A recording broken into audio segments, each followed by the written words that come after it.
Hi, let's welcome back to the show Hill media reporter Joe Concha. Here's a question for you, Joe. Are Twitter and Facebook trying to blow up their business model with the same Republican crowd that are free marketers who'd be the first to defend them? Are they now in the news censorship business? They absolutely are, Elizabeth. I think George Orwell even looks at this and says, wow, you're going a little far with that whole totalitarian thing at this point, as far as this whole situation of a New York Post story, right? A major publication does a story on Hunter Biden's emails where they actually have the email. So it's not like it's just based on hearsay here. They have the tangible proof.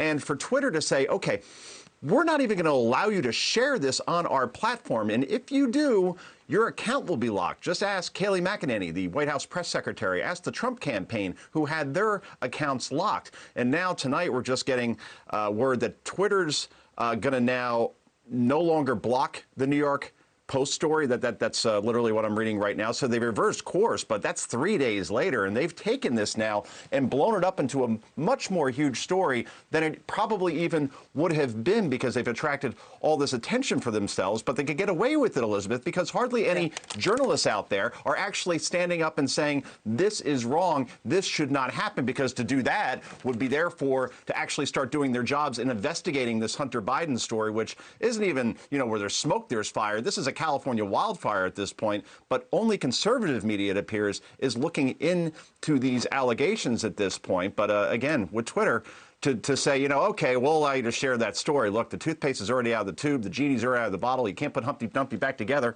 And, you can't unring that bell, to use every analogy I have around that subject, Elizabeth. I hear what you're saying. We've reported on the turnstile between Twitter and Facebook and the Democrat Party. We know that Twitter's public policy director is now with the Biden campaign. A former top Facebook executive, Jessica Hertz, is now with the Biden campaign. 90% of the political donations at these two companies go toward the Democrat Party. So what can be done about it? Because if these companies were censoring stories that were harmful to Republicans, that you could bet there would be a great hue and cry. I mean, the RNC filed an FEC complaint against Twitter. Republicans talk about hearings, but that feels like mistaking activity for achievement. It just feels like more finger wagging and grandstanding when nothing gets done. Elizabeth, you got to hit them in the wallet, and the way you do that is by repealing Section 230. What's Section 230? That's basically the Twitters and the Facebooks of the world. They get liability protections around what their users post on their sites. In other words, we're not responsible. This is just what our members are posting. You know what? That needs to go. And this is something that even in a polarized Washington at this point can be done. This is what a lot of Republicans and even Democrats agree on. So, yeah, I think if you removed that, then suddenly these companies would be vulnerable, or even break them up. I mean, clearly they're monopolies at this point. We've talked on this show before about media bias and media activism around the CBS's, NBC, ABC, Washington Post, New York Times, CNN. We see that as traditional media, but social media is where people primarily get their news from. They should be considered news organizations as well, even though they're not producing the content. They are providing the platforms for people to see them. And at this point, I think these monopolies in terms of Facebook and Twitter, they clearly shown they can't police their own content properly. They should be hauled in front of Congress like they will be. And let's talk about actually breaking up these companies.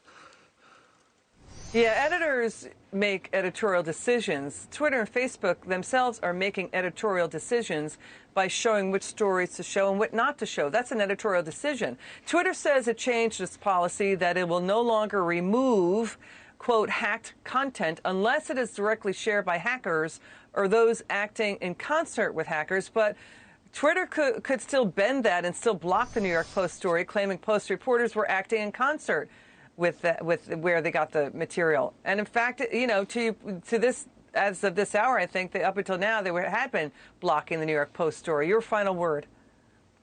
Yeah, look, Twitter's original excuse was, okay, we're not allowing anybody to disseminate materials that were hacked or stolen. Wow, good thing they weren't around 1971, Elizabeth, because the Pentagon papers wouldn't see the light of day. And then you also look at the New York Times story just recently on Trump's taxes. Pretty sure that those were illegally obtained, yet that was disseminated everywhere and they didn't have a problem with it. So it's the picking and choosing that Twitter does that's only aimed at conservatives and not towards news that's bad towards the president or bad towards conservatives. As far as what they're allowing people to see and what they're not allowing to see. This is as chilling as anything you will ever see. A craptastic hot mess of a dumpster fire, Elizabeth. There you said it. Joey went there. And we should also point out the Trump-Russia collusion story that Trump hacked with Russia, the Democrat emails. That was all over Twitter. Okay, Joe, you're always great. That's exactly right. Thank you so much for joining us. It's good to see you.